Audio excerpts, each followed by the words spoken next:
ઘેરદાર ઘૂમતા રૂપરૂમ ઝૂમતા હૈયા ને ચોરે આજ ગૌરી તમે મનડા લીધા મોહીરાજ ગૌરી તમે મનડા લીધા મોહીરાજ.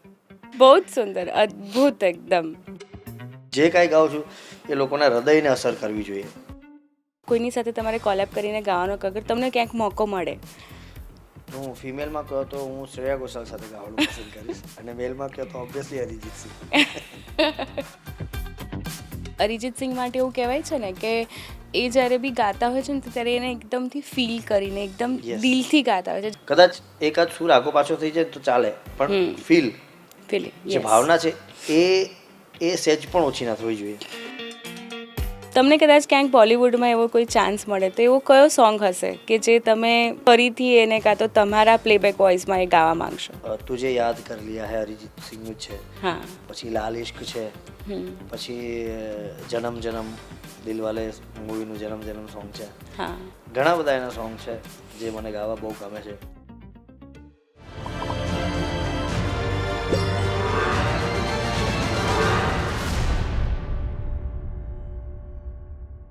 આટલા બધા ફેન્સ, આટલા બધા શોઝ જેમના આવવાથી જ વાઇબ આખી ચેન્જ થઈ જાય છે, એવા ઉમેશ બારોટને welcome to the show. Thanks a lot. કેમ છો? બસ એકદમ મસ્ત. અત્યારે તો તમારા શોઝ સુપરહિટ થઈ રહ્યા છે. યસ, અત્યારે ફૂલ સિઝન ચાલી રહી છે અને કન્ટિન્યુ શોમાં રોજનું 400 થી 500 કિલોમીટર રોજનું અમે લોકો કાપીએ છીએ. સો બીટ હેક્ટિક લાગતી હશે ને આ લાઈફ? યસ, પણ હવે યુઝ ટુ થઈ ગયા છે. તમારા નાનપણથી જ શરૂઆત કરીએ. મારો જન્મ જ એક લોક સંગીતની ખાણમાં થયો છે.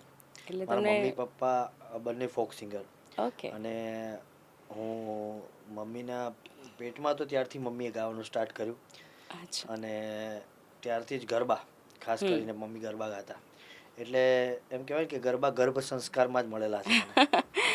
સાચી વાત છે. વારસામાં મળેલા છે ગરબા. એટલે નાનપણથી જ તમને સંગીતનો બહુ જ શોખ હતો?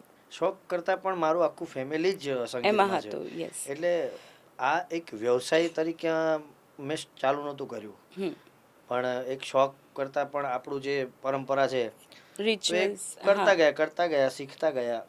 બ્લડમાં ફોક તો હતું જ, હા. તો ઘટતું હતું તો જીવનમાં ક્લાસિકલ મ્યુઝિક બેઝ, જે મ્યુઝિકનો બેઝ આપણું જે ઇન્ડિયન ક્લાસિકલ મ્યુઝિક છે એ ઘટતું હતું, તો એની મેં મ્યુઝિક કોલેજ કરી, એ શીખ્યા. ત્યારબાદ જે અમારી પરંપરા છે એ વ્યવસાય બની ગયો. એટલે તમને તમારી પૂરી સંગીતની જર્નીમાં તમારા ફેમિલીનો ખૂબ જ સપોર્ટ રહ્યો હશે? અદ્ભુત સપોર્ટ છે. અદ્ભુત. યસ. તો તમારા ફાધર સાથે ને એમની સાથે કનેક્શન કેવા હતા? ફાધર સાથે અત્યારે પણ હાલમાં પણ પપ્પાને ક્યાંક ક્યાંક જે ઓલ્ડ આપણું જે લોકસંગીત છે, જૂનું જે આપણું લોકસંગીત છે, એ પપ્પા પાસે એનું બહુ મહત્તમ કલેક્શન પપ્પા પાસે છે કલેક્શન. એનું. હા. એટલે જ્યારે જ્યારે મને એવું થાય કે આજે મારે કંઈક અલગ ગાવું છે કે જૂનું કંઈક ગાવું છે, તો પપ્પાને ફોન કરું. હા. પપ્પાને પાસેથી એના લિરિક્સ લઉં, પપ્પા પાસેથી એના રાગ શીખું, કારણ કે પપ્પા તળપદી ભાષાના શબ્દોમાં બહુ એમને ખબર પડે છે કે અહીંયા મતલબ તમારા સમ એવું બોલી એની જગ્યાએ તમારા હમ જ આવવું જોઈએ, એટલે હમ જ આવવું જોઈએ, સમ નહીં. એટલે પ્રોપર ફોક વર્ડ્સ. યા. પ્રોપર ફોક વર્ડ્સ, એટલે આ બધું મને પપ્પા તરફથી અત્યારે પણ એટલો જ સપોર્ટ છે. તમારા પપ્પા સાથેની એક ઇમોશનલ સ્ટોરી પણ છે? યસ, હું ઘણી બધી જગ્યાએ બોલ્યો છું અને બધાને ખબર પણ છે, જેટલા મને ઓળખે છે, જેટલા જાણે છે. એક સમય હતો લોકગાયક ગુજરાત ઈટીવી ગુજરાતીમાં હું જીત્યો હતો અને એ જ સમયે પપ્પાનું એક્સિડન્ટ થયું. પરિસ્થિતિ પ્રમાણે અમારી આવક એક સીમિત હતી. પપ્પા સિંગિંગ કરતા, પપ્પાની ઓટો રિક્ષા ચાલતી બધી ભાડે, તો એમાંથી જે કાંઈ આવતું એટલે એક સીમિત હતી આવક, ઘર ચલાવવા આવક જ હતી. એથી વિશેષ મેં ક્યારેય જોયું નહોતું, પણ એ વખતે પપ્પાનો એક્સિડન્ટ થયો ત્યારે કંઈક 40-1 લાખ રૂપિયાની જરૂર પડી હતી. એ વખતે હું લોકગાયક ગુજરાત જીત્યો હતો નવું અને પબ્લિક મને બહુ જ પ્રેમ આપતી હતી, અદ્ભુત પ્રેમ મળતો હતો મને એ વખતે. પણ એ વખતે એક કહેવાય ને કે સેલિબ્રિટી જ્યારે દેખાય એટલે ગાડી લઈને આવે, ગાડીમાંથી ઉતરે, પણ હું સેલિબ્રિટી બની ગયો તો બધાની નજરમાં, પણ હું બસમાંથી ઉતરતો હતો. ક્યાંક ગામડામાં પ્રોગ્રામમાં ગયો હોય તો બસમાંથી ઉતરતા હતા, કારણ કે મોઢે રૂમાલ બાંધીને જવું પડતું હતું. પરિસ્થિતિ એવી હતી નહીં, પણ છતાંય એ સમયે કંઈ પણ જોયા વગર બસ માતાજી પાસે હિંમત માગી અને રાત દિવસ શોઝ કરી અને એ પૈસા ભેગા કરીને પપ્પાને માતાજીએ ઊભા કર્યા. જો કે હું તો નિમિત્ત હતો, પણ હું માતાજીને બહુ જ માનું છું, કુળદેવીને. અને મા ભગવતી મોગલનો કબરાવ, મોગલધામ, ત્યાંથી મને માતાજીનો બહુ મારી ઉપર કંઈક વિશેષ હાથ છે. એથી વિશેષ મારી કુળદેવી પીઠળમાં અમારે છે. એટલે હું માતાજીને બહુ માનું છું. મારા મમ્મી તરફથી મને ભક્તિ પણ મારા મમ્મી તરફથી મને મળેલી છે. હું માતાજીમાં ખૂબ, અમારું આખું ફેમિલી બિલીવ કરે છે. ને ડૉક્ટરે 6 મહિના સુધી પપ્પાને કોમામાં રહેશે એવું કીધું હતું, છતાંય હું મારા મમ્મી અમે માતાજી પાસે બેસી ગયા હતા રાત દિવસ, અને 22 દિવસમાં પપ્પા ઊભા થઈ ગયા હતા. આ મારા જીવનનો મોટો ચમત્કાર કહેવાય. એટલે આવી એક ઇમોશનલ ઘટનાઓ ક્યારેક લાઈફમાં થઈ જાય, અને એ ઘટનાઓમાંથી જ આપણે શીખતા હોઈએ. યસ. અને અગર ભગવાનને ચમત્કાર બતાવો છે તો આવી બધી ઘટનાઓથી જ ચમત્કાર બતાવી શકશે. That is true. યસ. પણ એક બહુ ઇમોશનલ કનેક્શન છે તમારું તમારા ફાધર સાથે, અને તમારી પૂરી ફેમિલી તમને આમાં સપોર્ટ કરે છે. અને એ ટાઈમનો કદાચ લેવલ અલગ હતું જ્યારે તમે સ્ટાર્ટ કર્યું, અને અત્યારે એકદમ અલગ લેવલ પર છો, તો અત્યારે બી એટલો જ સપોર્ટ મળે છે તમને? ના, ફરક જાજો કાંઈ નથી આમાં. માત્ર ને માત્ર એ ટાઈમે પણ આવો જ સપોર્ટ હતો ફેમિલી તરફથી. આવી રીતે જ, પણ એ ટાઈમે એમને વધારે ચિંતા હતી કે કચ્છમાં પ્રોગ્રામ હોય તો આગલી રાત્રે નીકળવું પડે, મારે દિવસે નીકળવું પડે. હાલોલ મારું ગામ, હાલોલ બસમાંથી વાયા કરીને મારે જવું પડે, છેક કચ્છમાં પહોંચવું પડે. અને અત્યારે એવું છે કે 6 કલાક 5 કલાક એટલે પહોંચી જાઉં છું. એટલે એમને અત્યારે વ્યવસ્થા છે. એ વખતે વ્યવસ્થા એવી હતી નહીં, એટલે ચિંતા રહેતી ઘરનાઓને. પણ અત્યારે માતાજીની દયા અને ઘરનાઓના આશીર્વાદ અને ચાહકોનો પ્રેમ, બસ. બરાબર. તમને ઉપર લાવવામાં તમારા ચાહકોનો બહુ મોટો ફાળો છે એવું તમે માનો છો? એ ભગવાન છે ને, ચાહકો એ અમારી માટે ભગવાન છે. કારણ કે એ અમને સાંભળે છે તો અમે છીએ, એ અમને સેલિબ્રિટી બનાવે છે. એટલે હું પબ્લિક વચ્ચે રહેવાનું એટલા માટે જ પસંદ કરું છું. ઘણી વખત મને લોકો કહેતા હોય છે કે તમારામાં થોડો એટીટ્યૂડ રાખો, તમે મારા જે ઘણા અંગત છે કે તમે થોડા એટીટ્યૂડમાં રહો, તમે થોડો કલાકાર છો, થોડો કલાકારનો એટીટ્યૂડ બતાવો. પણ ક્યારેય આવતું જ નથી એમ. હું ટ્રાય કરું કે ક્યાંક આપણે એવું સ્ટ્રોંગ બનીએ, પણ ક્યાંક ને ક્યાંક કોઈ એમ કે રમેશભાઈ એક ફોટો, એટલે હું યસ શ્યોર એમ કહી દઉં છું, પાડી લો. કારણ કે એ પણ એ લોકોનું એક સપનું છે. એ લોકો અમને રાત દિવસ જોતા હોય છે. એ ચાહકો અમને જોવે છે ત્યારે અમે કંઈક છીએ. બાકી ઘણા બધા કલાકારો, સારા કલાકારોને મેં જોયા છે, બહુ સારું ગાય છે, બહુ સારા શીખ્યા છે, પણ એ લોકોને આવું પ્લેટફોર્મ નથી મળતું. પ્લેટફોર્મ કરતાં પણ આશીર્વાદ, દુઆઓ કામ કરે છે. કે આવા એક કોઈનું જીવ રાજી થાય છે ને કે મેં ઉમેશભાઈ સાથે ફોટો પાડ્યો છે, એ 5 જણને બતાવીને રાજી થાય છે ને, બસ એ અમારી માટે બહુ મહત્વની વાત છે, મારી માટે. સાચી વાત છે. અને જે વ્યક્તિ જ્યારે બહુ જ નાનાથી એક લેવલ પર પહોંચે છે ને, ત્યારે એને એ દરેક એક નાના ટાઈમની પણ કિંમત હોય છે કે આ ટાઈમે હું આ લેવલ પર હતો અને મારી સામે કોઈ પરફોર્મ કરતું હતું તો મને જે ફિલિંગ મનમાં આવતી હતી. સુખની મજા જ દુઃખ છે. જેને દુઃખ ન જોયું એને સુખની ખબર જ ન પડે ને. ભૂખ નથી તો એને અન્નનો એને કદર ન હોય. એ વાત તો સાચી છે કે રંકમાંથી જ્યારે રાજા બન્યા હો તો એ રાજાશાહીની બી મજા છે. અને રાજાનો દીકરો જ્યારે રાજકુમારે રાજા બને ત્યારે એની વેલ્યુ નથી થતી જેટલી અત્યારે થાય છે. અને પહેલું તો તમારી કરિયરની જ્યારે શરૂઆત તમે કરી, જે એક એવું સોંગ હતું કે જેણે મને લાગે છે ત્યાં સુધી બધા અત્યારની જે જનરેશન જે માચા અને કોલ્ડ કોફી પર રહેતી હોય છે અને તમે બોલમીટા પીતા કરી દીધા હતા. સો એ થોટ ક્યાંથી આવી મગજમાં? અમુક પ્રોડ્યુસરને સંભળાવતો, મ્યુઝિશિયન્સને સંભળાવતો, એટલે કે એ લોકો એમ કહેતા કે આપણું ગુજરાત છે, અહીંયા કંઈક દેશી લાવો, આવું ચા પીવડાવો, ચા પીવડાવો, દૂધ પીવડાવો, છાશ પીવડાવો, આ બધું બોર્નવિટા ને સેન્ડવિચ, પિઝા, કોલ્ડ કોફી ને આ બધું આ કેફેમાં નથી જતા, આપણા ધાબા ઉપર જ જાય છે. એમ આપણા હોટલમાં જાય, ધાબા પર જાય, કેફેની આઈટમ ક્યાં આ બધી રજૂ કરો છો? પણ જ્યારે ભગવાનને ચલાવવું હોય છે અને પબ્લિકને સ્વીકારવું હોય છે ને, મેં કીધું ને પબ્લિક ભગવાન છે. એટલે મકર સંક્રાંતિ 2019માં દરેક ધાબા ઉપર આ સોંગ વાગતું હતું. દરેક ધાબા પર, લગભગ ગુજરાતનો કોઈ ખૂણો નહીં બાકી હોય કે જેને અગાશી ઉપર આ સોંગ નહીં વાગતું હોય. મને લાગે છે તમે બોર્નવિટાને બી ફેમ કરવામાં બહુ મોટો ફાળો ભજવ્યો છે. રોયલ્ટી લેવી જોઈતી હતી મારે. નથી લીધી? નહીં, એવું ને એવું મેગીનું પણ સોંગ બનાવ્યું હતું મેં. અચ્છા. Yes. મુન્નીને મેગી ખવડાવ, મુન્ની માનતી નથી. અરે એવું ચાનું પણ બનાવ્યું હતું. જેમ રિહાણા સો મારી રોણી હેન્ડ કરાવું તમને ચા પોણી. તે સોંગ રિલીઝ ના કરે? ના સોંગ રિલીઝ થઈ ગયા છે પણ Release કર્યા છે, હવે અચ્છા. જે ચાલી જાય છે એ ચાલી જાય છે. હા એ તો છે. એ વખતે થઈ મેગી વચ્ચે બેનમાં હતી ને એટલે બોર્નવિટા વધારે ઉપડી ગયો. હા એટલે બોર્નવિટા પછી સીધી મેગી, અને લગભગ એ ટાઈમે જ મેગી બેન હતું. Yes yes yes. અને તમે ઘણા બધા સોંગ્સ, બહુ બધી ટાઈપના સોંગ્સ ગાયા છે, અને આઈ થિંક કોઈ બહુ જ ઓછા જેવા કલાકારો હશે જેમને ટ્રેડિશનલ ને કલ્ચર સોંગનું કોમ્બિનેશન એક પરફેક્ટ કરતા આવડતું હશે, અને આઈ થિંક એમાં તમે આવો છો. અને ઘણા બધા તમને કહેવાય કે બોલિવૂડના અરિજીત સિંહ સાથે બી સરખાવે છે. થોડી પર્સનાલિટી બી એવી જ તમારી મેચ થાય છે. તમે જે સોંગ કેટલાક એક ગાયા હતા, જે સૈયર મોરીમાં તમે સોંગ ગાયો છે, જેમાં તમને અવોર્ડ બી મળ્યો છે, યસ. એ સોંગની શું સ્ટોરી હતી? એ સોંગ મારી લાઈફમાં મેં બહુ જલ્દી ગાઈ લીધું હોય એવું એક સોંગ હતું.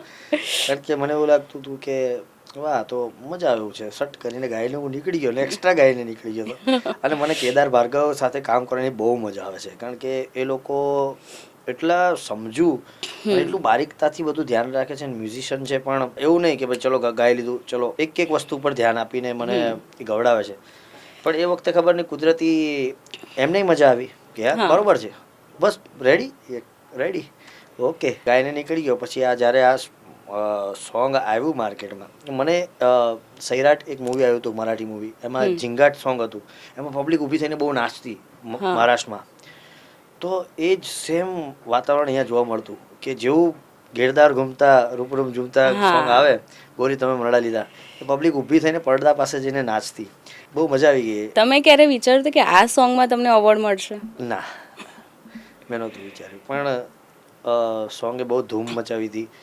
અને પબ્લિક પણ દર નવરાત્રી, જેમ નવરાત્રી આવે નજીક એટલે આ સોંગ પર પાછી રીલો બનવાની ચાલુ થાય. જોકે 2022માં બન્યું હતું આ સોંગ, અત્યારે 2026 આવવાની તૈયારી છે, પણ 3 વર્ષની અંદર હજી પણ જેવું વાગે એટલે હજી એવું જ લાગે છે લોકોને કે હમણાં જ બન્યું હોય, હમણાં જ બન્યું, કંઈક નવું છે, કંઈક.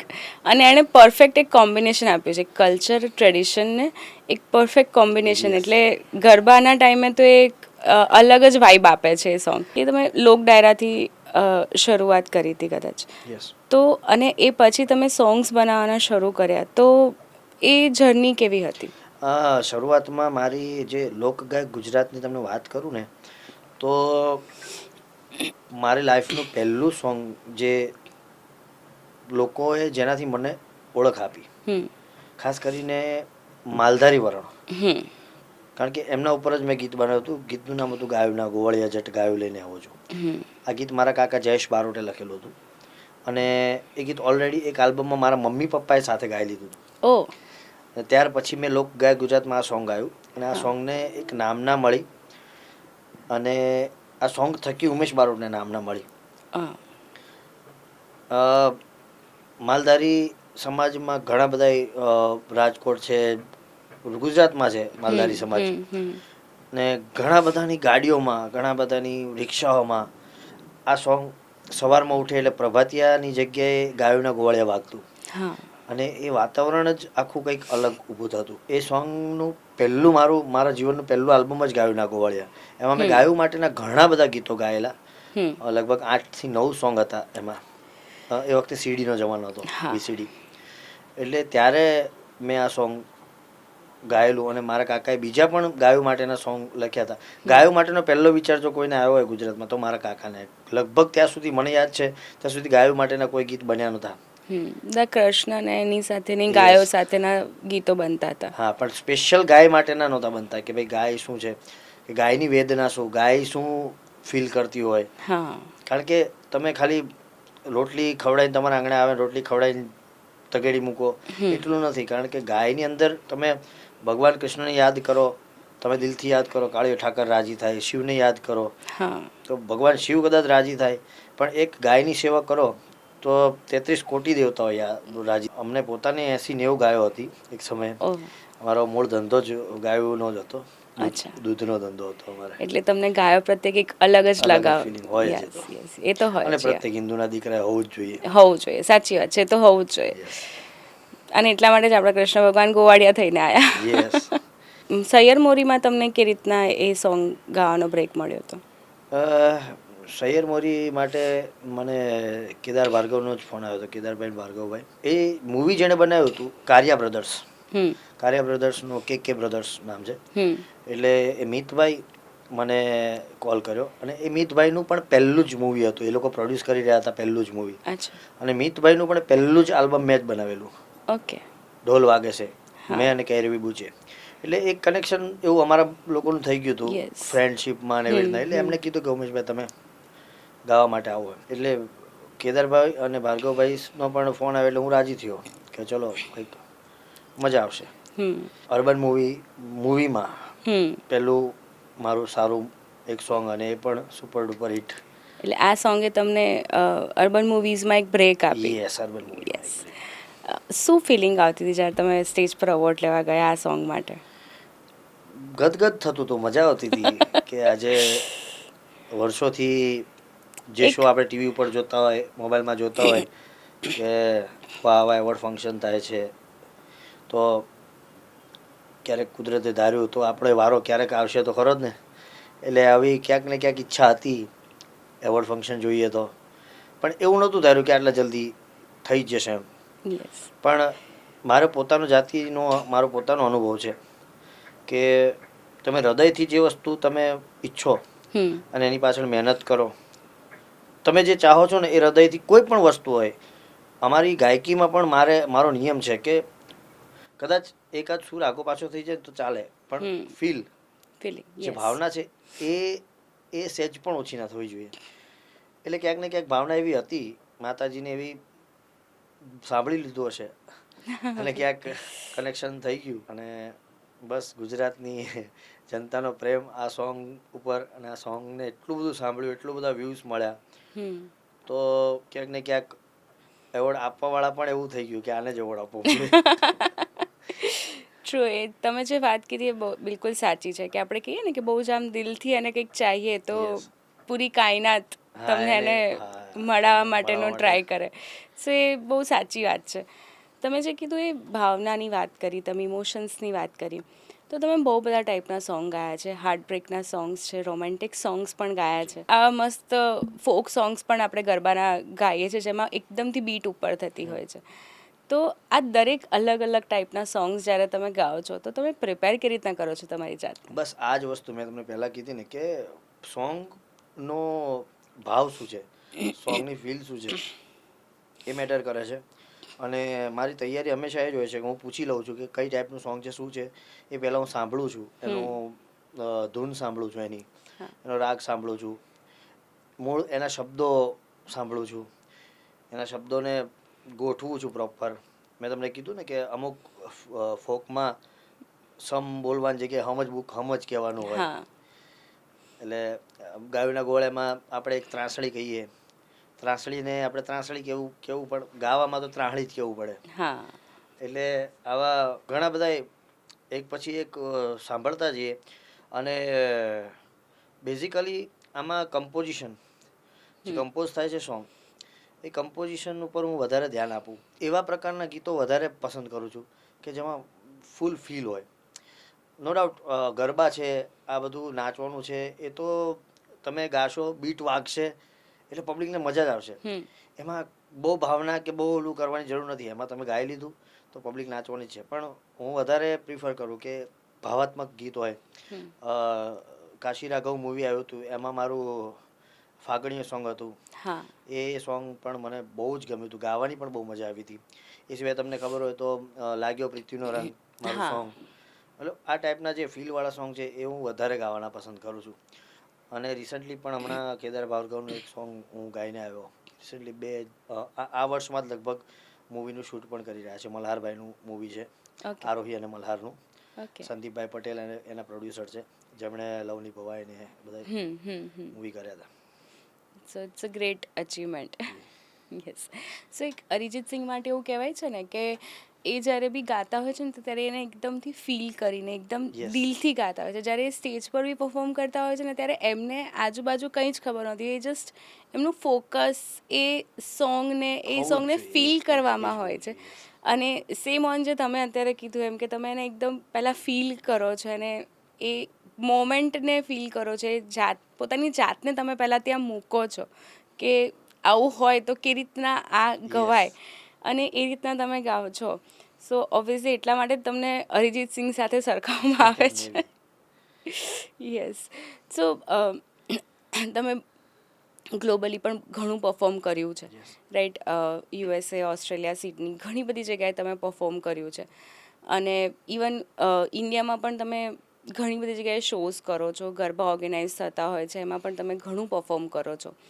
તો શું ડિફરન્સ તમને લાગે છે ઇન્ડિયામાં જ્યારે તમે શોઝ પરફોર્મ કરતા હો અને ત્યાં એક અલગ જ ધરતી પર જ્યારે તમે શોઝ પરફોર્મ કરતા હો તો શું લોકો ત્યાંના પસંદ કરે છે ગુજરાતી? બહુ જ ડબલ એમ કહો ને તમે તોય ચાલે, કારણ કે એનું રીઝન છે કે અહીંયા જે મારા ફ્રેન્ડ્સ છે ઇન્ડિયામાં કે ગુજરાતમાં, જેટલા અહીંયા મારા ફ્રેન્ડ્સ છે, તો આજે મેં મારું પોસ્ટર રિલીઝ થયું કે અમદાવાદમાં શો છે, તો એ ગમે તે ખૂણેથી બહુ જલ્દી પહોંચી શકશે અહીંયા મને સાંભળવા માટે.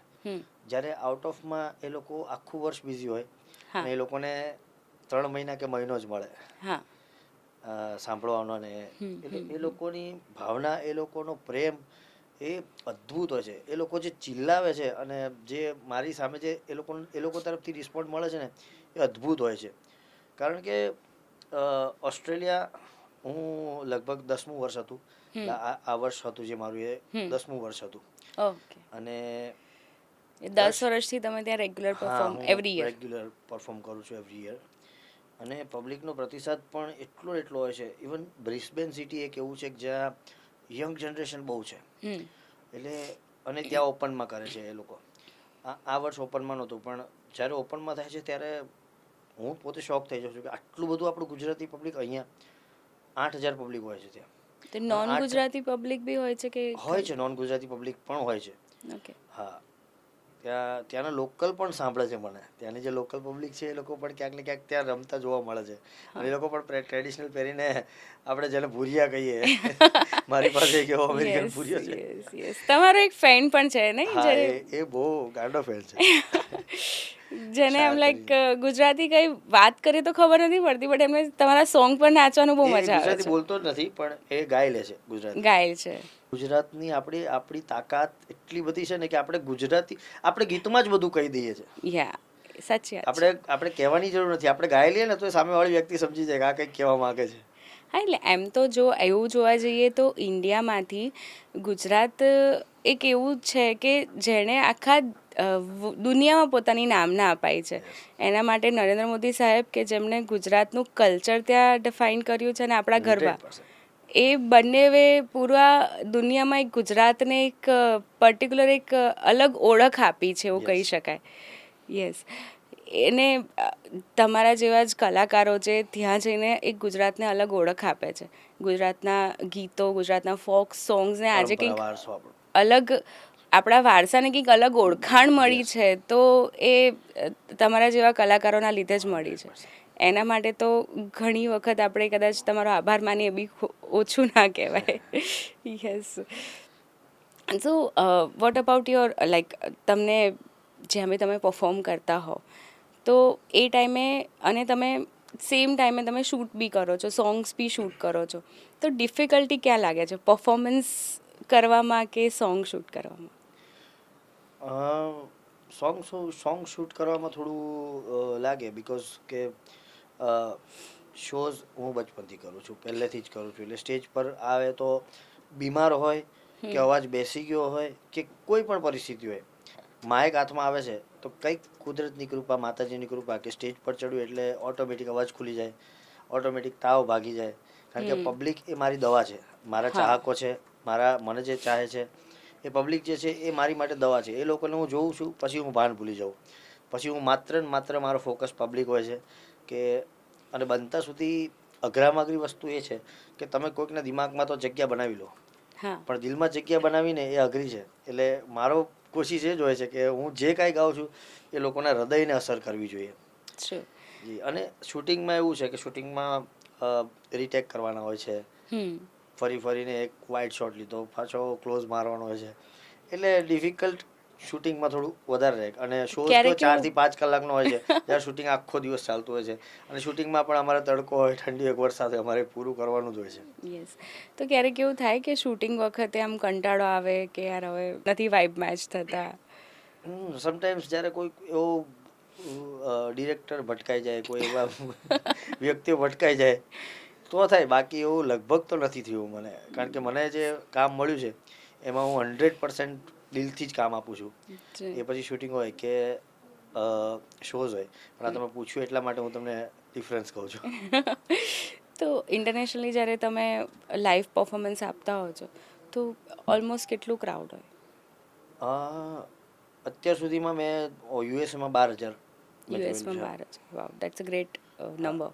યસ. અને તમે અહીંયા બી ગુજરાતમાં બી ગરબા ઓર્ગેનાઇઝ થતા હોય છે અને તમે 10 દિવસ ત્યાં પરફોર્મન્સ આપતા હો છો. સુરત હતું મારું. યસ, તો સુરતની આ વખતની મને લાગે છે એસી ડોમની સૌથી મોટી નવરાત્રિ હતી જેમાં તમારું 10 દિવસ પરફોર્મન્સ હતું. તો એ એક્સપિરિયન્સ કેવો રહ્યો? સુવર્ણ નવરાત્રિ અદ્ભુત છે. સુવર્ણ નવરાત્રિની વાત કરવા જોઈએ તો ત્યાંનું પબ્લિક છે એટલું બધું વફાદાર છે કે નામ પડે અને ગાંડું થાય છે. અને ત્યાં જે મારી સાથે જે ટીમ વગાડે છે ઢોલ ટ્રેઝર, એમને પણ અદ્ભુત પ્રેમ મળે છે સુરત તરફથી. અમે જે મહેનત કરીએ ને કે ભાઈ પબ્લિકને રાજી કરવી જ પડશે આજે મહેનત, તો એ અમારી ત્યાં 50% થઈ જાય છે. કારણ કે પબ્લિક તરફથી એવો રિસ્પોન્સ મળે તો આપણને જ ગાવાની મજા આવે. કારણ કે પબ્લિકે કોન્સ્ટન્ટ પબ્લિક સાંભળતી હોય છે અમને. અને સુરતની જે કાઠિયાવાડી પબ્લિક છે કે સુરતીઓ છે એ લોકો અમને સાંભળતા હોય છે, એટલે એ લોકોને ખબર જ હોય છે કે હું ગાઈશ કે બેબીને બોલ મીઠા પીડો, એટલે કોઈ એમ જ કહેશે મૂડમાં નથી, એ સામે આવશે એમને તરફથી. એટલે સુરતની આ મજા છે. સો એઝ અ પરફોર્મર તમારે એવું કંઈ તમને હોય કે મારે સ્ટેજ અકોર્ડિંગ ક્યાંક મારી ફેન્સ નિયર બાય જોઈએ કે મારે વીઆઈપી કોરિડોર એ સાઈડ ના જોઈએ કે જ્યાં હું પરફોર્મ કરતી હોય ત્યાં મને ઓડિયન્સ જેટલી વધારે મારી નજીક હોય મને વધારે પરફોર્મ કરવાની મજા આવે? હા, એટલે વ્યવસ્થાના ભાગરૂપે કદાચ ઓર્ગેનાઇઝરો એવું કરતા હોય છે કે વીવીઆઈપી અને પછી પાછળ જનરલ કે એવું બધું. પણ તો પણ અમારી નજર તો પાછળ સુધી જ હોય છે, બધા ઉપર જ હોય છે કે અમારો અવાજ, અમારા ગીતો, અમારા શબ્દો એ છેલ્લે સુધી બધાના કાન સુધી પહોંચે અને બધા એન્જોય કરે. યસ. પ્રતિસાદ એનો એ જ હોય છે, વીવીઆઈપી હોય કે પણ આ એ વ્યવસ્થાના ભાગરૂપે એ લોકો એમની ગોઠવણી કરતા હોય છે. પણ બનતા સુધી અમારી ઈચ્છા તો એવી જ હોય છે કે સબ ભૂમિ ગોપાલ કે અમારી માટે બધા એક જ હોય. અમારી માટે બસ બધું પબ્લિક અમારી સામે જોવું જોઈએ. સો જ્યારે સુરતમાં પરફોર્મન્સ હતું તમારી નવરાત્રિનું, તો ત્યારે કેટલી ઓડિયન્સ હતી? મેં 36,000 મને જ્યાં સુધી ખબર છે ત્યાં સુધી પહેલે જ દિવસથી 25,000 પબ્લિક હતું. પછી ધીરે ધીરે વધીને 36,000-40,000 સુધી જતું રહે છે. ઓહ, તો દેટ્સ અ હ્યુજ નંબર. બહાર લાઈન એટલી ને એટલી લાગેલી હોય છે, પબ્લિક અંદર રમતું હોય છે તો પણ બહાર લગભગ અમારું 3 વાગે ખતમ થાય તો પણ પબ્લિક આવવાનું ચાલુ જ હોય છે. જેવું પૂરું થાય એટલે અડધું નારાજ થઈને ભાગી જતું હોય છે. અડધાના વિડીયોઝ રોજ આવતા હોય છે, પણ બીજે દિવસે પાછા એ લોકો વહેલા આવે છે. પણ એવું નારાજ થઈને જતા નથી રહેતા. મજા સાચી સુરતની આ છે કે આગલે દિવસે એ લોકોને આવા ના મળ્યું તો બીજે દિવસે એ લોકો વહેલા આવી જાય, પણ અમને છોડી જ નહીં જાય. એ વાત સાચી છે.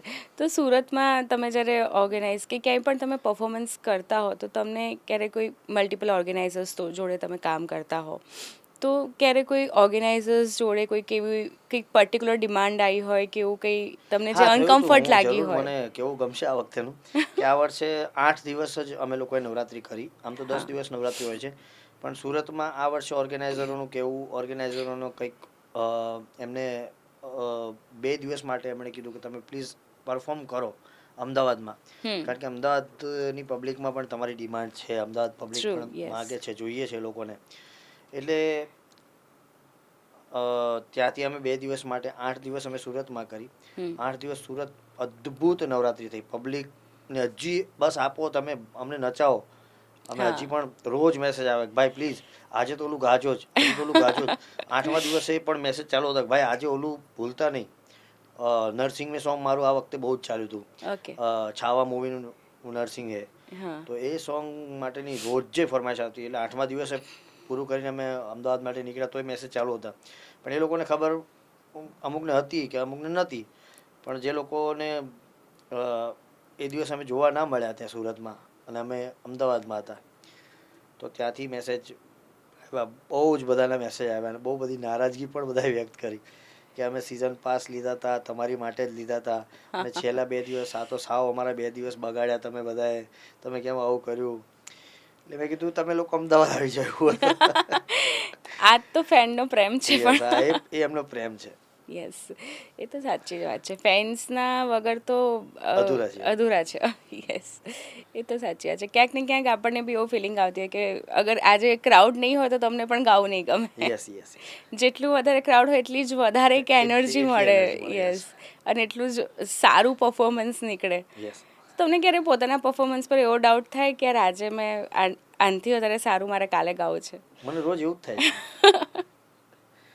મારા હરેક પરફોર્મન્સમાં એવું થાય છે, દરરોજ એવું થાય છે કે આજે મેં કહ્યું આનાથી હજી કંઈક સારું કરી શકતા હતા. કારણ કે લિમિટ્સ ક્યારે ના આવી જોઈએ કલાકારના જીવનમાં કે કોઈ પણ ક્ષેત્રમાં. તમે એક લિમિટ્સ આવી જાય ને કે હું આટલું, બસ આટલું ઇનફ છે, ચલો આટલું થઈ ગયું, એવું નહીં. આનાથી હજી સારું શું થઈ શકે છે, એ હંમેશા મારો પ્રયત્ન જ રહ્યો છે કે છે એના કરતાં પણ બમણું કરવું, સારું સારું કરવું. યસ, એ વાત સાચી છે.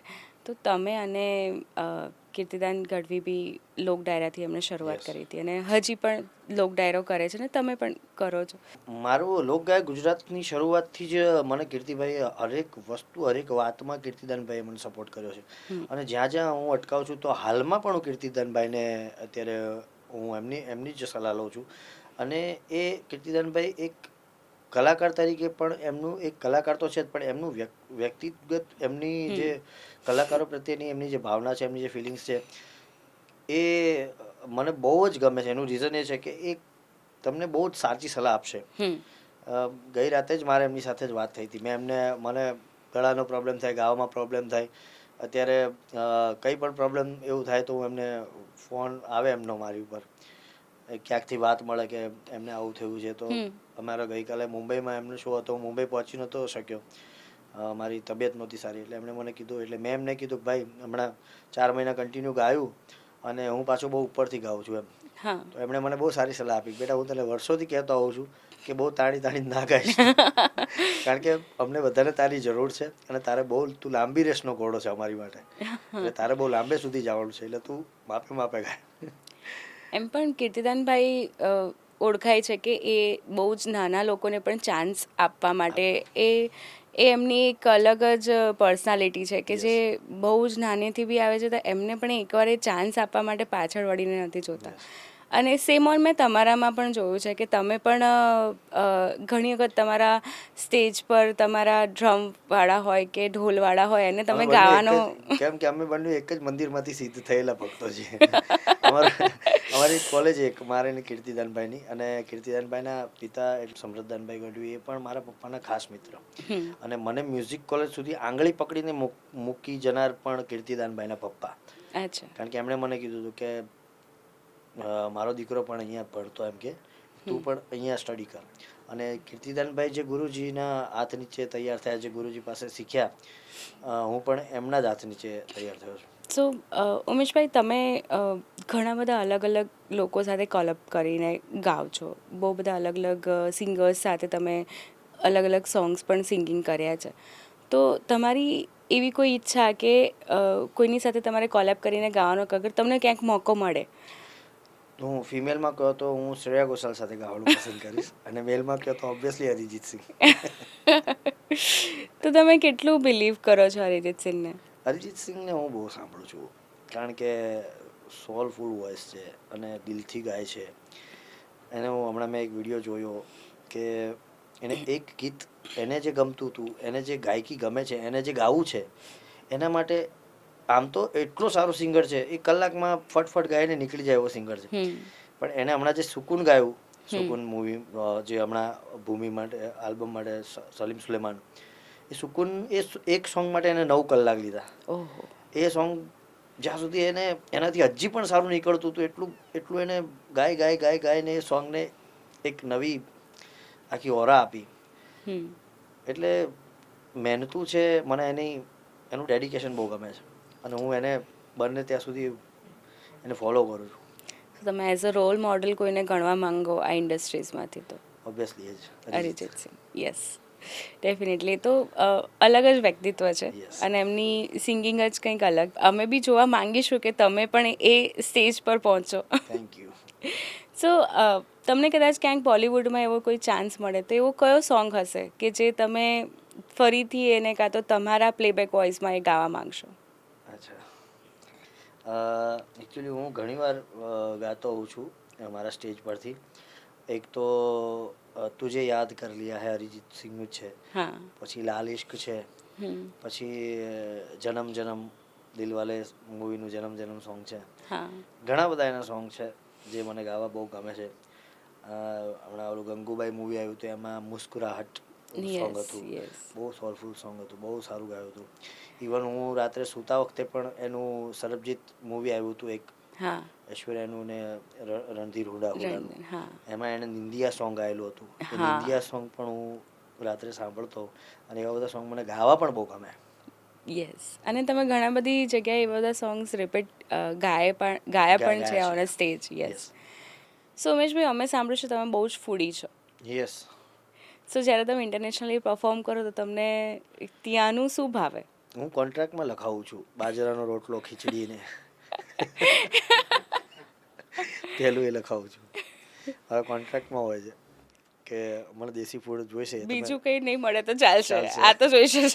બાજરાનો રોટલો, મકાઈના રોટલા, જુવારના રોટલા, હા. રીંગણનો ઓળો, પર્ટિક્યુલર દેશી ટાઈપ એમ. ડુંગળી બટાટાનું રસાવાળું શાક, હા. લસણ મરચાંની ચટણી, દહીંની તીખારી, ભીંડા કઢી. હવે તમે મને બોલાવો નહીં તો હું તમારી પાસે ભાઈ ડિમાન્ડ કરી.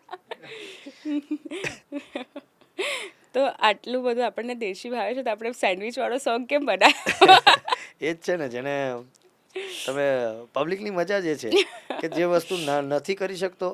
જો આ મારો ઓલો ફેન જે ભૂર્યો છે એ ચાલી કેમ ગયો, હા. એને પબ્લિકને સાંભળવું કેમ ગમે છે? કારણ કે એ વિષય એનો નથી, છતાંય એને આ વસ્તુ કરી. છે. યસ. તો સેન્ડવિચ ને મારો વિષય નથી, છતાંય મેં સેન્ડવિચ આપી, હા. આઈસ્ક્રીમ આપી, તો પબ્લિકને મજા આવે છે. એ વાત સાચી છે. એટલે મર્મ કરતા મનોરંજનમાં વધારે રસ છે. તમે સેવસળ નાખી દો વડોદરાના થઈને. એ તો હવે એ ડેલીનો મારો રૂટીન કાર્યક્રમ છે, રાતના 2:30 થી 3. સુરતનું શું ભાવે? તો 9 દિવસ સુરત.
તમે બહુ બધા સોંગ્સ ગાયા છે અને બહુ બધા ફોક અને મૂવીઝના સોંગ્સ પણ ગાયા છે.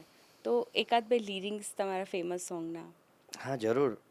તમારી પોડકાસ્ટની ટીમ જ્યારે હું અંદર એન્ટર થયો ત્યારથી એક કંઈ ફરમાઈશો જ આપતા હતા.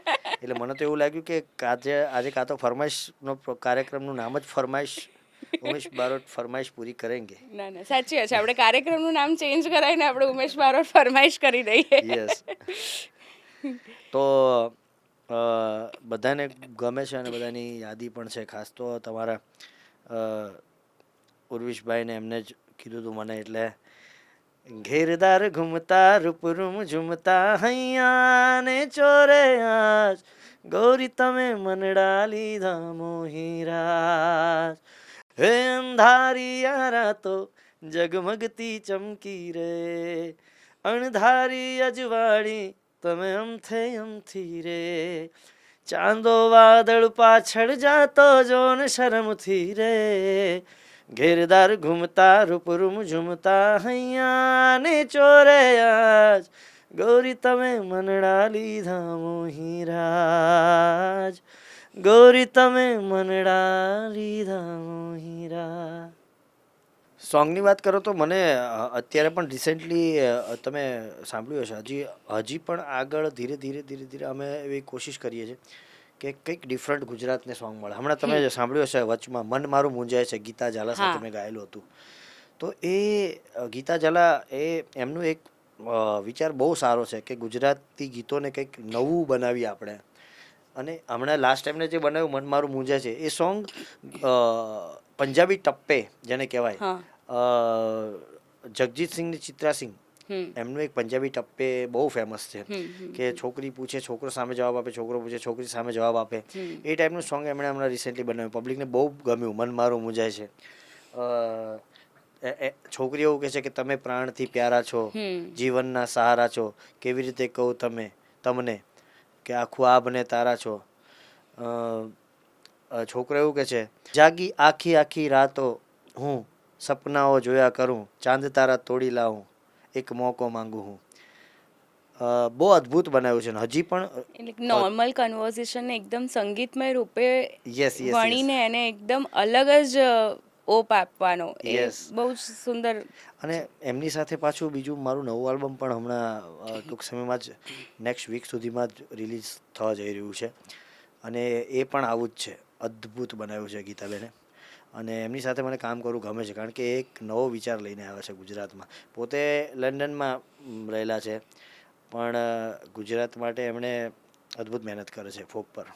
તમારો એક્ટિંગ કરિયર માટેનો શું વિચાર છે? જાન્યુઆરીમાં પણ મારું એક મૂવી રિલીઝ થાય છે અને હિતેશ બેલદાર એના director producer Hiteshbhai Kiranbhai Beldar family, એ મારું બહુ જૂનું મારા ફેમિલી રિલેશન છે બધા સાથે. અને એ લોકોએ બનાવેલું મૂવીનું નામ છે ઘણું બધું લવ યુ. અને એ મૂવી પણ અમે લોકોએ બેંકોકમાં શૂટ કર્યું. 60% અમે લોકોએ બેંકોકમાં શૂટ કર્યું, 40% અમે લોકોએ અહીંયા કચ્છમાં શૂટ કર્યું. અને કચ્છ ને બેંકોકની સ્ટોરી, કચ્છનો એક દેશી છોકરો, ગામડાનો છોકરો અને બેંકોકથી આવેલી છોકરી સાથે એને હૃદય મળી જાય અને છોકરી સાથે લગ્ન પણ કરે, છોકરી જતી રહે બેંકોક. એટલે એ ટાઈપની બહુ સારી એક ન્યુટ્રલ લવ સ્ટોરી છે. એટલે તમે આ પોડકાસ્ટના માધ્યમથી ઘણું બધું લવ યુ મૂવીનું ટીઝર આજે લોન્ચ થઈ ગયું. યસ. એટલે ઘણું બધું લવ યુ. એ પછી પણ મારું એક હરેશ પટેલ, તમને ખ્યાલ હોય તો દેશને જોયા દાદા પરદેશ જોયા, જેમનું મૂવી હતું ગોવિંદભાઈ પટેલ, બહુ પહેલા જૂનું, એમના દીકરા એટલે હરીશ પટેલે અત્યારે અર્બન મૂવીઝમાં બહુ સારું નામ છે. કાલે લગ્ન છે, ઘણા બધા એમના મૂવી આવ્યા હતા.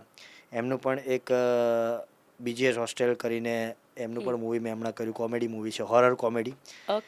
એમના મૂવીમાં પણ મારા સોંગ છે અને એમનું પણ મેં મૂવી કર્યું, એ પણ હવે આવવાનું છે. એ લગભગ 7 મૂવી થઈ અત્યાર સુધી મારી. એટલે ઉમેશ બારોટને આપણે સિર્ફ સિંગિંગ કરતા નહીં, હવે એક્ટિંગ કરતા પણ જોઈશું. જરૂર જોશું. એ સિવાય બીજા તમારા ફ્યુચર શું પ્રોજેક્ટ છે, શું પ્લાનિંગ છે? મેં તમને કીધું કે અત્યારે નવા આલ્બમ્સ, નવા ગીતો, મૂવીના ગીતો, આ બધું તો ચાલુ રહેવાનું જ છે. પણ ફ્યુચરમાં મારી એક બહુ મોટી એક ઈચ્છા એવી છે કે ઘણા બધાને ગાય છે, બહુ સારું ગાય છે, ઘણાના મને વિડીયો આવતા હોય છે, મને મોકલતા હોય છે કે જો અમે આવું ગાઈએ છીએ. તો એ લોકો જે સારું ગાય છે પણ એ લોકોને એવા પ્લેટફોર્મ નથી મળતા કે એ લોકોને શીખવા નથી મળતું. અને શીખવું છે તો શીખવા જાય છે તો એ લોકોને ખબર નથી કે કઈ સારી જગ્યા છે કે જ્યાં શીખી શકીએ. તો બેસ્ટમાં બેસ્ટ એ લોકોને ટીચિંગ આપી શકે, બેસ્ટમાં બેસ્ટ મ્યુઝિકની તાલીમ આપી શકે. અને કારણ કે અમે આમાંથી નીકળેલા છીએ એટલે અમને ખબર છે કે કોણ બેસ્ટ શીખવાડી શકે છે, કોણ આનું. તો મને એવી ઈચ્છા છે કે ભવિષ્યમાં હું એક મ્યુઝિક એકેડેમીની શરૂઆત કરું અને જે સિંગર જેને શીખવું છે અને જેને રસ છે કે જે લોકોને બહુ બેઝિકનું શીખવું છે તો એ લોકોને એક પ્લેટફોર્મ મળે શીખવા માટેનું. ડેફિનેટલી તમે જે વિચાર્યું છે એ પ્રમાણે અગર આ કહેવાય ને કે તમે એક ડ્રીમ લઈને બેઠા છો, કાંઈના તમને એને મળાવવાની ટ્રાય તો કરવાની જ છે. એ મને ભગવતી ઉપર ભરોસો છે. ના પણ એ બહુ સરસ વિચાર છે. પણ કેમ કે જે બી ઘણા બધા એવા છે કે જેમને સ્ટેજ નથી મળતું, પરફોર્મ કરવું છે તો સ્ટેજ નથી મળતું, અને ઘણાને કદાચ શીખવું છે, ધગસ છે, લગન છે, પણ એને ક્યાંક શીખવાની સ્પેસ પ્રોપર નથી મળતી.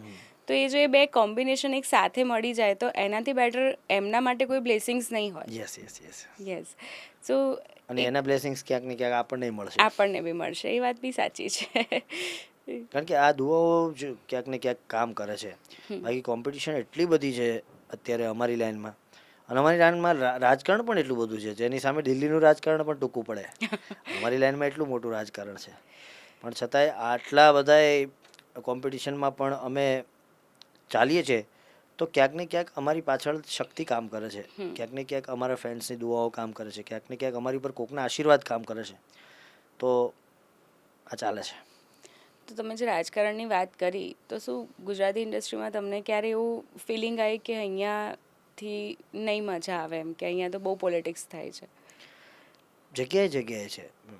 મેં તમને કીધું ને કે વાત વાત ઉપર અત્યારે કોમ્પિટિશનની વાત કરો, ઘણા બધા કલાકારોને આપણને એવું થાય કે ના આ સારો સિંગર છે, આને મારી સાથે લઈ જઈએ અને આપણી સાથે ગવડાવીએ, તો કાલ આપણે એમનું સારું કરતા હોય તો એ પાછળથી આપણી બુરાઈ કરતા હોય. જો કે આપણે એ વાતમાં ધ્યાન ના હોય, પણ અમને ખબર પડી જાય એમ કે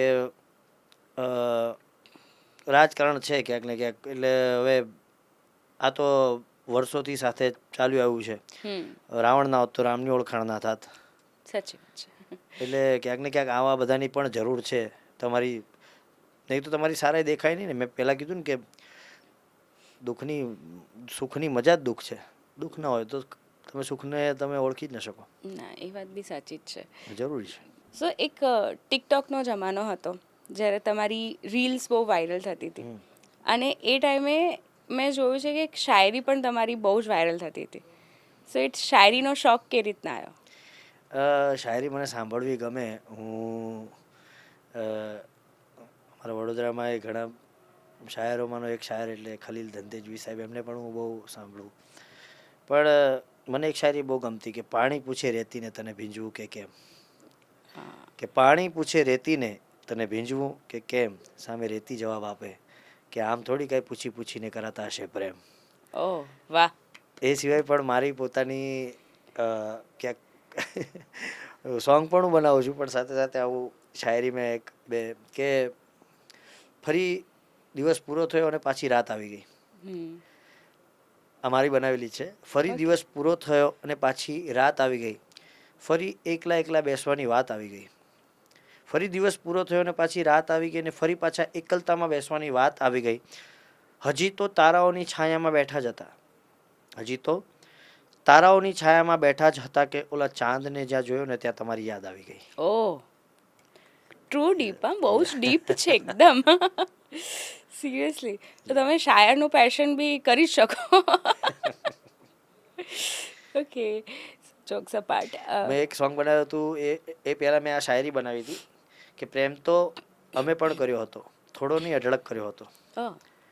પ્રેમ તો અમે પણ કર્યો હતો, થોડો નહીં અઢળક કર્યો હતો. અરે અમારા તો દિવસો બદલાઈ ગયા, હોશ ઉડી ગયા જ્યારે એને ધીરેકથી આવીને કાનમાં કીધું કે યાર મેં તો ખાલી મજાક કર્યો હતો. ઓહો, ટ્રુ ડીપ, ટ્રુ ડીપ.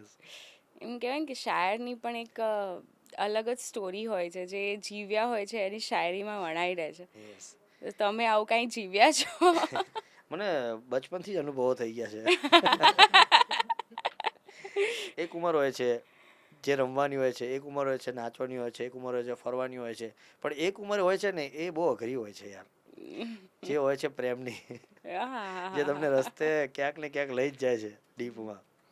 અને એ ઉંમર પાર કરવી એ યુવાનો માટે બહુ અઘરું છે. અને એ જેટલા મને સાંભળે છે એ લોકોને હું જરૂરથી કહીશ કે તમારા કરિયરમાં ધ્યાન આપજો, તમારા કામ પર ફોકસ કરજો. કારણ કે આ જમાનામાં સાચો ગુરુ મળવો એ અઘરું છે, સાચો મિત્ર મળવો એ બહુ અઘરું છે, અને એનાથી પણ અઘરું છે કે સાચો પ્રેમ મળવો. એટલે એ પણ વિચારીને કરજો. કારણ કે ગીતો અમે એટલા માટે જ બનાવીએ છીએ. ઘણા બધા એવું કહેતા હોય છે કે યાર આ બધું શું લવરિયાના ગીતો બનાવો છો તમે યાર, લવરિયાના બેવફાના બધું ચાલે યાર, નકરા રોવડાવાના. પણ ક્યાંક ને ક્યાંક મને એવા ફોન આવેલા છે કે ઉમેશભાઈ હું આત્મહત્યા કરવા જતો હતો પણ તમારું સોંગ સાંભળ્યું ને એટલે યાર પછી જવા દીધું કે યાર આ સોંગ ઉપર આપણે જીવી જશું, હવે મરવું નથી. એટલે ક્યાંક ને ક્યાંક આ સોંગ જીવાડે છે. સાચી વાત છે. મ્યુઝિકની મજા જે છે કે એ અગર શું કહેવાય કે તમને જીવાડી શકે, તમને દુઃખી કરી શકે, યસ, તમારા મનના આજુબાજુમાં તમારું જ્યારે કોઈ ન હોય, તમે જ્યારે જીવનમાં એકલા પડી જાઓ ને ત્યારે તમારું સાથી મ્યુઝિક છે, અને મ્યુઝિક તમને આખી જિંદગી જીવાડી દે.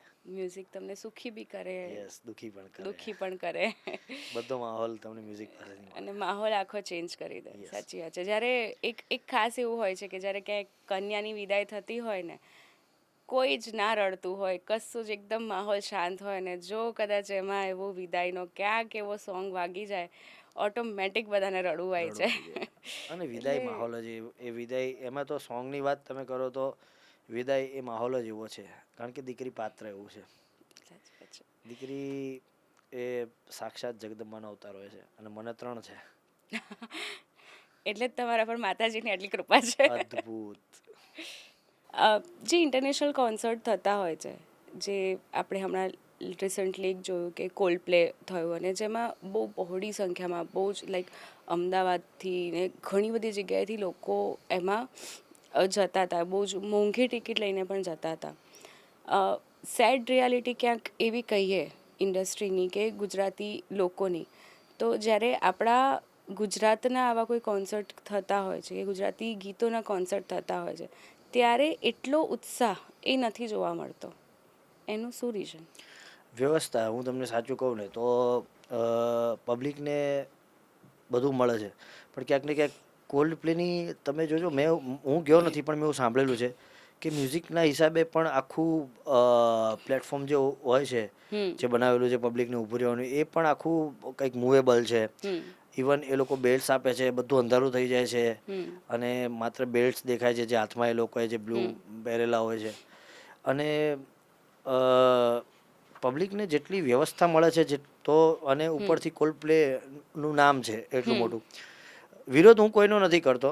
બધાને પોતપોતાનું સંગીત પ્રિય છે, બધાને પોતપોતાના કોન્સર્ટ છે કે પોતપોતાનું જે ઓર્ગેનાઇઝેશન જે ઓર્ગેનાઇઝરો ઓર્ગેનાઇઝ કરતા હોય છે, બધાને પોતપોતાનું પ્રિય હોય છે. પણ ક્યાંક ને ક્યાંક કોલ્ડ પ્લેનું નામ જે અત્યારે વર્લ્ડ લેવલ પર છે, અને વર્લ્ડ લેવલ પર જે નામ હોય એ ગુજરાતમાં આવે તો ઓબ્વિયસલી પબ્લિક જોવાનું જ છે, કારણ કે એ લોકોને એમ થતું હોય છે કે હવે પાછું ક્યારે આવશે, તો આનું આટલું મોટું નામ છે તો આપણે જોઈ લઈએ. એટલે આ પણ રીઝન છે. અને સાથે સાથે ગુજરાતી કોન્સર્ટમાં એવું છે કે ગુજરાતની પબ્લિક, હવે હું અત્યારે રહું છું હાલોલમાં, તો હું રોજ પાવાગઢ નહીં જાઉં, કારણ કે મારા ઘરથી 8 જ કિલોમીટર છે. એટલે ક્યાંક ને ક્યાંક છે જ, અમને કલાકારોને શું કે લોકસંગીતને શું સપોર્ટની જરૂર છે જ, પણ બધી જ જવાબદારી અમારી નથી હોતી. ક્યાંક ને ક્યાંક તમારી પબ્લિકની પણ જવાબદારી છે કે તમે એવા શોમાં જાઓ જ્યાં આપણું ગુજરાતની પરંપરા હોય, જ્યાં આપણા ગુજરાતી ગીતો ગવાતા હોય, જ્યાં આપણે ગુજરાતની પરંપરાઓ શીખવા મળતી હોય કે આપણી ધરોહર શું છે, આપણો વારસો શું છે એ જાણવા મળતું હોય, તો એવા પ્રોગ્રામમાં તમે જાઓ, કારણ કે પહેલી પ્રાયોરિટી તો માન જ હોય છે, માતૃભાષાને પહેલી પ્રાયોરિટી હોય છે. સાચી વાત છે. એક કહેવાય ને કે અબ્દુલ કલામે એક સ્ટેટમેન્ટ કીધું હતું કે તમારે ભણવું એ કે કોઈ પણ કામ કરો, એ કામ એ લેંગ્વેજમાં કરવું જોઈએ જે લેંગ્વેજના તમને સપના આવતા હોય. અને એ લેંગ્વેજ એટલે આપણે જે નાનપણથી સાંભળતા આવીએ છીએ માતાના ગર્ભમાંથી જ, એ લેંગ્વેજ, એ જે પણ આપણે જે પણ માતૃભાષા, આપણે જ્યાં પણ રહીએ છીએ, જે પણ રિજનમાં ઇન્ડિયા તો જો કે ભાષાઓનો દેશ છે, બહુ અલગ અલગ ભાષાઓ બોલાય છે ને અલગ અલગ ભૂષાઓ પણ યુઝ થાય છે. અને એમાં ગુજરાતી સંગીતને, ગુજરાતી ભાષાને આટલું પ્રેમ ને આદર મળ્યો છે, તો એ ખરેખર આજે નહીં ને કદાચ મને લાગે છે થોડા વર્ષો પછી એક સારું પ્લેટફોર્મ તો એને મળવાનું જ છે, અને હજી બી અત્યારે બી મળી રહ્યું છે.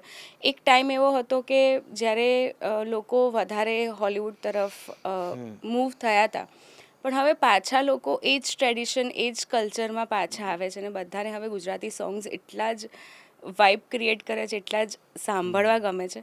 અને એમાં હું સૌથી મોટો ફાળો એવો કહીશ કે ગુજરાતી મૂવીઝ, અર્બન મૂવીઝ, અને જે આપ જેવા કલાકારો છો જે ગુજરાતી સોંગ્સને કંઈક અલગ જ વાઇબ આપી રહ્યા છો, તો જેનાથી એ કંઈક અલગ દિશામાં પહોંચી રહ્યું છે.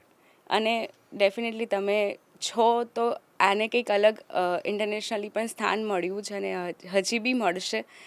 અને આજનો પોડકાસ્ટ જે આપણે કન્વર્ઝેશન કરીએ પણ ખૂબ જ અદ્ભુત રહી, અને મને એવું લાગે છે કે આપણી આ જે વાતો છે એનાથી ઘણી બધી એક નવી ઇન્સાઇટ, એક નવું ફ્રેશ પર્સપેક્ટિવ તમારા પ્રત્યેનો પણ બધાને મળ્યો હશે. 100%. ના, મને પણ ખૂબ મજા આવી અને તમે મને અહીંયા પોડકાસ્ટમાં ઇન્વાઇટ કર્યો અને અહીંયા તમારી ભાવનાઓ મને સાંભળવાની અને પબ્લિકને બતાવવાની, તો મને પણ ખૂબ મજા આવી. અને ફરીને પણ જ્યારે પણ તમે યાદ કરશો પબ્લિક માટે, તમારા માટે, તમારા બધા માટે, તમારી ટીમ માટે હું હાજર રહીશ. 4-5 તારલિયા તોડી ઘૂઘરિયું ઘડાવું, 4-5 તારલિયા તોડી ઘૂઘરિયું ઘડાવું, આજ હાથ જો ચાંદો આવે ચાંદલો બનાવું, મોતીડાની હાટું હું તો દરિયો મનાવું રે, મોતીડાની હાટું હું તો દરિયો મનાવું રે, કડલાની કાંગરીએ જડાવું રે, રણજણ વાગે તારી ઝાંઝરિયું રણજણ વાગે, રણજણ વાગે રે તારી ઝાંઝરિયું રણજણ, રાંઝરિયું રણજણ, ઝાંઝરિયું રણજણ વાગે.